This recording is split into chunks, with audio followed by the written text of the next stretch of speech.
Hello, Bill Molyneux here for Bill's Wargame World, and I'm with who am I with? Josh Wortloft. All right, everyone. This is something totally different. Uh, Josh, we're in your basement. We are, yep. All right. Well, I watch different wargaming groups where they do these videos, and my idea was to talk about the old Gettysburg area gamers, Josh. Absolutely. And we wargamed together for about 20 years in Gettysburg. Just about 20 years, yeah. Actually, it might have been 20 years on the nose. So, how old were you when you joined?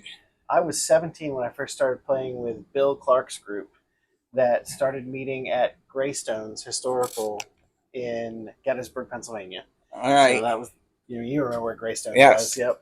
So you're 17 and you're a little older than that now. Oh, yeah, I'm a little older than that now. Yep. Well, I don't know. I sent you a little list of ideas for us just to chit chat. I made a video of Jim Shaw earlier today of how he paints for us. And I thought maybe we start off with how the club went from one area to another. Yeah. We first started in 1999. I think you guys were gaming a little bit before that, right? Yes. Yeah. But they started a youth group in 1999. And it was myself and my little brother and our friends Kyle and Alex and Dave Sayers' kids. And there was another young man that I can't remember his name. There's the lawyer. He became a lawyer. Yes, yeah. And it was Tim, young Tim. So, now Kyle's a Marine and was a Marine. Now he's out in a wargaming group in Pittsburgh, Pennsylvania, the Soldiers and Sailors Museum. Yep. So Bill Clark was sort of our leader. Yep. And then he passed away, I think, around 2006. Yeah, I think it was around 2006. And then we started gaming at your house shortly after that. Right. We moved to my house from Bill's because he passed away. Yep. And then we talked about our old members. Oh yeah, we had some. We had quite the cadre. We had quite a group, and the wargaming group had two main rules. We had extreme far left, extreme far right, conservative, middle of the road, everything in the world of politics. A little bit of everybody there. But we had a rule: once you cross the threshold of Bill's wargaming world, there was no politics and no religion. And no religion, no religion either. And boy. We kept everyone happy-go-lucky, and why don't you name a couple of our crazy stories? Yeah, I mean, we had Woody and Rob; they both passed away. We had I remember the Arnhem game, which there are pictures of around here somewhere. Tell our audience about Arnhem.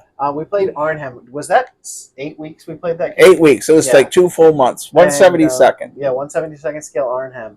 And at that point, I was only able to make it every other week. And because of my work schedule at the time, and the Woody and Rob were on my side, and we were the Allied forces. And I got there the one night, and Rob just gives me this entire command of Bren carriers, and tells me that I should just run them up the road and find the enemy. Yeah, you were supposed to scout for the enemy. Yeah, scout for the enemy, and I sure did. I ran those Bren carriers right up the road, scouting for the enemy, and I lost every single Bren carrier in one turn. Yeah, they were all in flames. I have pictures of it at my house, and I'm gonna say we played that in 2004 or something. Yeah, it was 2004. Yep. And there was Panzerfaust, and I think a Pack 40 in the woods, and it didn't play like it did in the movie with Michael Caine. I ran my Bren carriers right up that road and ended my turn right in front of a bunch of hidden Germans. Oh, it was an amazing group. Think of the games, and we still have a lot of the newsletters that Woody wrote, and then Rob on the No Stress Facebook site, No Stress Miniature Wargaming site. But every Thursday night, pretty much even Christmas time, I would have a Christmas party. We had a game. Yep. And it rotated, and primarily for a long time was pretty much you and me. Once in a while, Bob Kettsettler. Yep. But you did a bit of the sci-fi stuff. Yep. I did the zombie games and the Starship games, and I did a Starship Troopers bug hunt one time. And the UFO invasion. Oh, the UFO invasion, yes. And remember, Woody had his Martian moved on a letter H in the card deck, Yep. and he kept forgetting what his letter was, so we kept scraping preparation H to him. Yep. And but he had a long day as a park guide, and then he would show up at wargaming night. We had several park guides in the group. Yep. Yeah.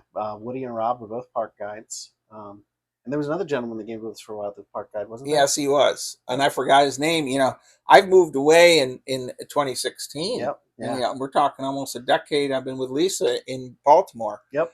So it is amazing how time has flown. I'm trying to think of all the war games we played. What do you think was one of the more favorite ones you can think of?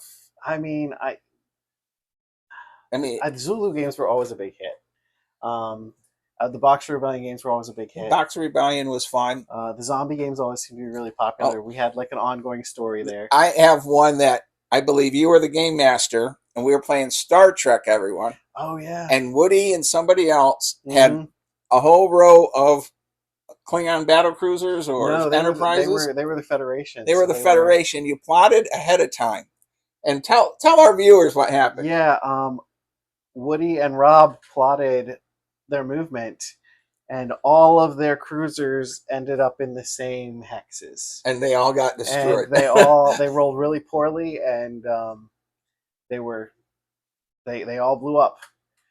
Oh, it was bizarre. It was bizarre. Of all the games we played over 20 years, it's amazing. I go through the old newsletters. So that reminds me of the Ironclads game we played, where Woody kept firing on his own ships. That's right. Because some of the Union ships were painted black, some of the Confederate ones, and he kept shooting at the wrong ship. They all had little flags on the back of the ship. That's right. That said. So it's neat to think about all the people. We averaged, what do you think, 8 to 10 people? Yeah, 8 to 10, sometimes a little more than that. And the Christmas parties would be... Christmas parties got a little carried away. We had some local wineries I used to do some things with came. Yep. We had Jack Brendel, who lives in Arizona now, but he did some phenomenal stuff with the terrain and figures he would make. And he moved away in like 2011. Yep. But it was, I think sometimes I had too many people show up. I remember a Tarawa game, we had probably 20. Yes, yeah, that was a little intense. And a Little Bighorn game where Rob Winger lost it because about 25 people showed up to cram in a tiny room. Yep. And he was like, I invited too many war gamers. Yep. And well, because most of the time, like, people were bad about letting you know whether or not they were going to come. That's true. And so most of the time we ran right around 8 or 10, and then every once in a while it was just everybody would show up. Yes, and then I had to do the question and ask who was coming. We had people on a wait list, and then you'd have the thing where somebody would come and visit. Now, on my checklist of things, I want to talk about a couple of our guest visitors. Yes. We would have Matt Ruku. He lives out in Oregon, and he would come to the Gettysburg area gamers for conventions, stay at my house. He would fly into Harrisburg, and he is a great war gamer. Yep. But then we have Martin Knight. Oh, Martin, and you and Martin got to be pretty good buddies. Yep. And he was from England. Martin and I are still Facebook friends to this day. But Martin would come, and he would come for work and fly in to do things for, I don't know, James Bond stuff at Fort Meade for the British, and stay at my house sometimes 2 or 3 weeks for a good couple years. He was there a lot. Yep. And he'd stay in war game, and you and Martin did quite a few games together. Oh yeah, we did quite a few games together. He was a guest war gamer. In fact, he was staying so much at my house that my son Ethan at the time was starting to call him Uncle Martin. Yep. So, and we do have Goober here, the traveling bear. Yep. And on this date, I forgot, Josh, Goober delivered his $320 to the Gettysburg Foundation. That's awesome. And we had to do an official picture shoot, and those pictures will be up sometime in the next 24 hours, I was told. That's awesome. And that was from all of you out there watching this crazy channel. For 1 month, we raised $320. That's pretty awesome. And I guess I need to say Cliff Bunkin actually gave a couple $20 bills, and so did Justin from Cotton Jim's booth. Nice. So we also got some cash donations. But everything else is Historicon videos, the Pickett's Charge, that 54 millimeter Pickett's Charge game that looks fun. That Mr. James Perky put on was incredible. Yeah. So I helped him a little bit on Saturday. I had to leave and go take care of some other things, but I know other people helped him at the end, and he had a lot of players there. So what are you doing for Barrage? So for Barrage, we're going to run our Save the Montcalm game again. We've run that the past two Barrage, well, Cold Barrage and the Barrage before that, and that's a sort of what if scenario with some the French in what would be modern day Vietnam. Okay. Fighting some black. I played that. It was a lot of fun. Yep. I remember young Zach, who's a war gamer with the Hawks. He's probably 12, 14, and he had a rough time last year. Yes, I'm trying to. He got blown up or something. And now when you played, they made that it. was the game with. I played twice. You played twice, and the first time they didn't make it, and the second time they did. Right. Yep. And the Barrage is a wargaming mini convention for 2 days in Havre de Grace, Maryland, in September 27th and 28th. Wonderful event put on by the Hawks Wargaming Group. So getting back to our Gettysburg area gamers for 20 years, we reminisced about a couple games and our guest players. We had the G.I. Joe man too. The man that was the model for G.I. Joe in 1985. Yep. I forgot his name.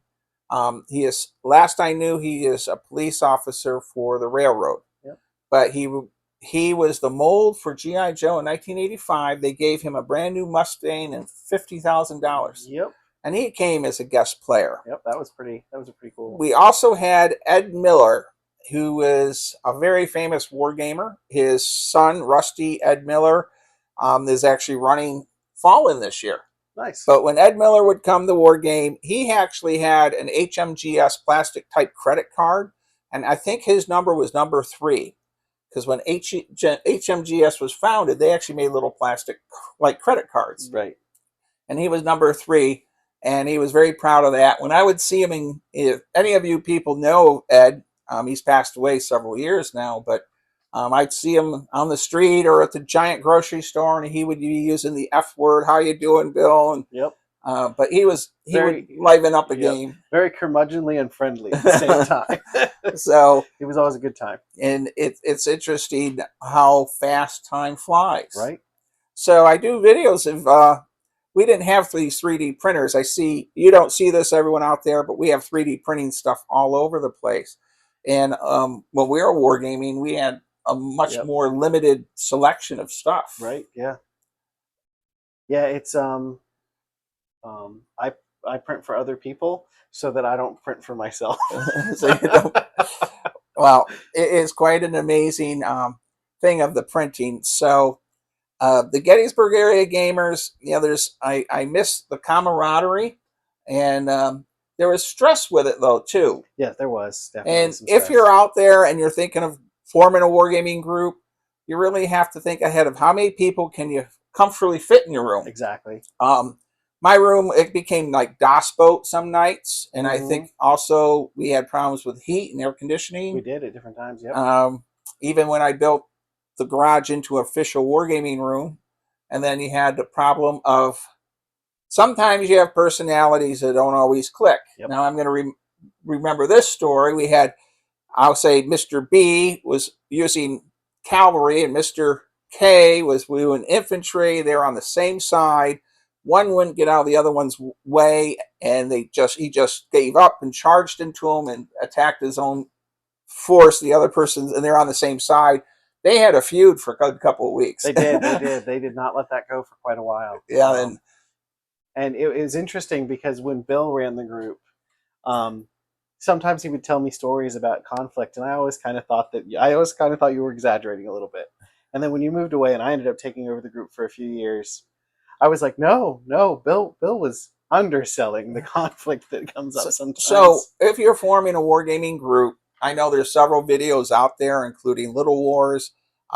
If you're in the basement or the garage and you got to worry about space, heat, and also air conditioning, and also personalities. There is sometimes there might be somebody in the group that sort of doesn't click with your other wargamers. And we were very fortunate. We really only had one person, and he's passed away. And I wish him the very best. But sometimes a person doesn't always fit with one group to the next. Would you say that's? I think that's very accurate. Yep. So, and also, after we'd play Thursday night, I would get the mail in the morning, the email, and there would be great game from one person. Another person, that game was horrible. You didn't run it fair. It was really bad. Another person on the winning side would say it was a great game. And that used to get frustrating for me. Yep. You have to learn to kind of take that with a grain of salt, like, and have some thick skin around it.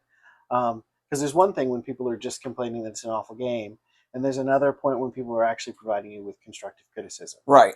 And one you just have to take as people are a little sore because they didn't win or things didn't go their way, and the other one's actually helpful.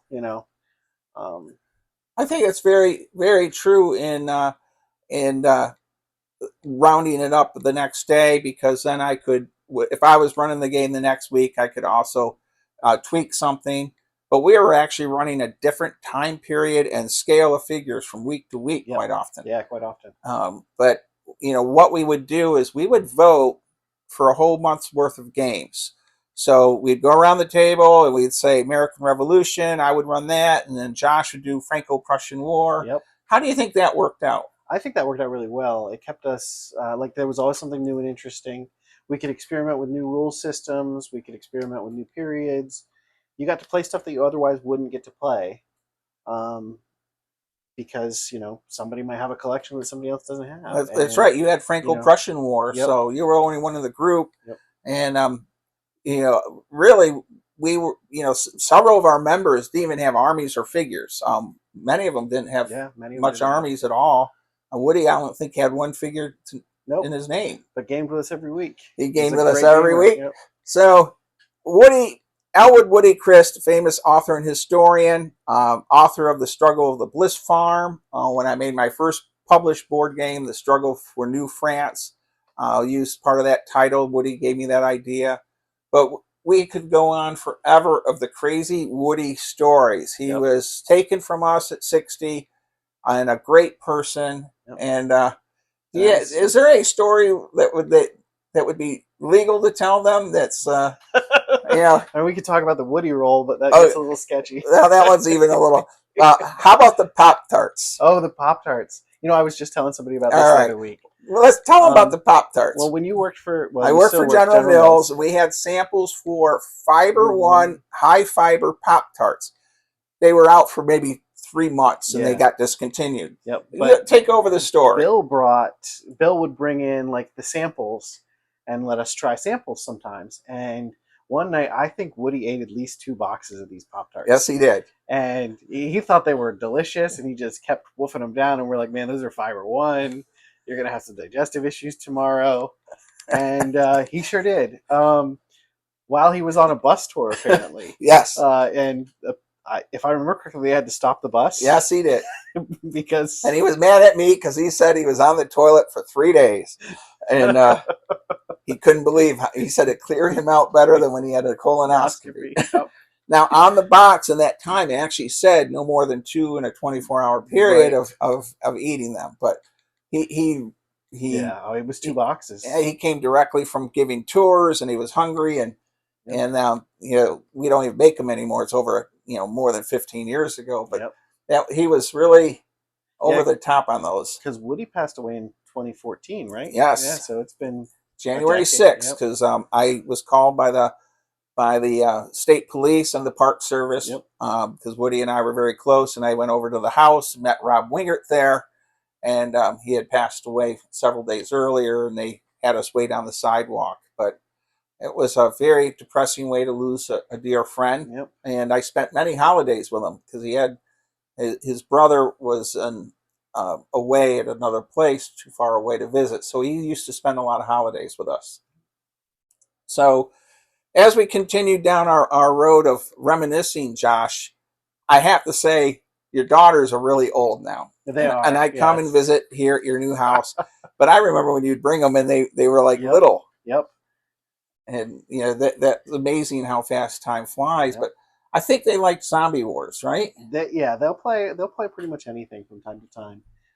They go to conventions with me occasionally. I'm sure that some of your viewers have seen them Yes, beating them at games. beating them at games. Yeah, I have pictures of them where they're like 5 years old, maybe. Yep. And, Yeah, well, I think when a convention that Lindy and I went to when she was about 11,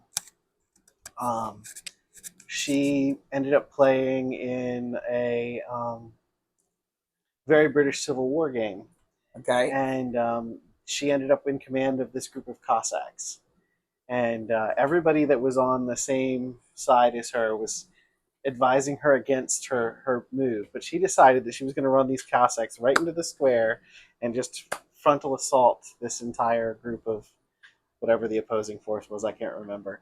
And she did. She killed everybody on the other side with her Cossacks, just because that child can roll dice like nobody's business. Wow. Well, it's neat to talk about old times, and I don't get together with you like I used to. We've done some road trips. Yep. Our next road trip, I'll find good hotels for you. Yep. Our hotel last time was good. I mean, and the one, Mother Earth Lodge. Mother Earth was live. We had issues at Fort Magruder. Oh yeah, Fort Magruder. So it was just a cockroach. It's okay. Just a cockroach. The AC went out. The AC. We had no AC in 95 degrees in Williamsburg, Virginia. So we were in the room like fanning ourselves. Many people ask me, Goober the Traveling Bear, what happens to him when I do die, and he'll end up at your house somewhere in all of this. Yep. And I don't know. We'll make a Goober throne. I'll 3D print a throne for him. 3D print a throne. Yep. So we've hit a lot of topics, Josh. I don't know. What else do we want to hit about the Gettysburg area gamers before we call it a night? I think we had a great run as a gaming group, and there's still some form of the Gettysburg area gamers out there meeting regularly. I know Chris Monsi, he still meets with some people. Yep. And then Sam, I forgot his last name, Fuson, he meets in Gettysburg by the Harley Davidson shop with a group. And I know you and Jim and Tim get together once in a while. Yep, we do. So there's segments of the group still plugging along. Yep. As far as the whole group as a whole, everyone has sort of gone their own different ways, types of figures and style. Yeah. I think the camaraderie and the family feeling, I miss a great deal. Yeah, there was a lot of that there. Like you could depend on those people not just as your friends, but as I went through a divorce, in 2009-10. Yep. You guys were very supportive. You helped me with a lot of issues. Yep. And you're all like brothers more than just wargaming friends. And so I guess, Josh, we'll close this out with, if a person's got a couple of friends and they're looking doing a club and they want to expand it through Facebook, which you could easily get 10 or 12 people showing up at your house. What do you think are some advice points? I'd start meeting somewhere public first, if you can find a public space. Lots of places have meeting rooms that they'll let you use. You just have to call around and ask. Churches are a good place. Churches. Any place that has a community room you might be able to use. And sometimes comic book stores or game stores. Comic book stores, game stores, libraries usually have a public space that you can play in. Our hobby place, Martinsburg, Alexandria, Virginia, and Fredericksburg, all have wargaming tables that are free to use. Yep. So I think, and working out personalities and keeping out religion and politics. Yep. No religion, no politics. That was a rule that worked really well for us for a lot of years. Yes, and it really, we went years without anyone ever having a problem, and the political spectrum in our group was beyond belief. Yep, it was all over the place. So, Josh, maybe we should close this out. What do you think? I think so. I think we've all right. A good bit. This is the first time I've tried this. We'll see about doing it again maybe sometime. Stay safe, be kind, be courteous. Look for videos of Jim Shaw, the painter, and Fort William Henry Friday night and Saturday. The Chuckleheads are playing Blood and Plunder in Walt Leach's basement. Thank you, everyone. Stay safe.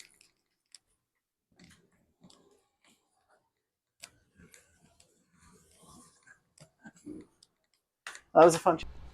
Well, here's Josh Warliff, and where he's a Japanese officer building Zombieland. Josh at the Motel 6 I took him to, and there's Woody and Chris Monzi doing the Bliss Farm. That's probably 2004 in my garage before it became a wargame room. Now there's the Gettysburg area gamers with Woody, who's long since passed away, Rob wearing the green hat, a couple NSA people who can't have their pictures in that time period. There we are at the Reed's Winery, second floor, a Christmas party doing the Battle of Trenton. And it was a fun game. And there we are with another batch of guys. And, you know, over 20 years, people came and left, and Holden back there is about 17 now in that picture. And there we are at the Bliss Farm doing our tour in honor of Elwood Woody Christ with Rob Wingert as our tour guide. Well, I hope you enjoyed this. And there is Rob. He passed away in 2015. A great licensed battlefield guide. He did his best to do a tour of the Bliss Farm as if Woody had done it. And there's the two of them together, Rob and Woody in my wargame room. And amazing how fast time flies. They were both great guys. There we have Woody working on the Bliss Farm, and he really enjoyed wargaming the Bliss Farm. We did it normally once or twice a year. And there's another angle of the Bliss Farm, and there's Rob and Woody. They're licensed battlefield guys. They would, you know, get into where the barn and fence line would be. And there is Woody saying he needs a few more minutes before the game is ready. Turn 3 maybe. Not sure. And last but not least, there is Woody in his licensed battlefield guide shirt, hat at the Bliss Farm. Thank you, everyone. Stay safe, be kind, and be courteous.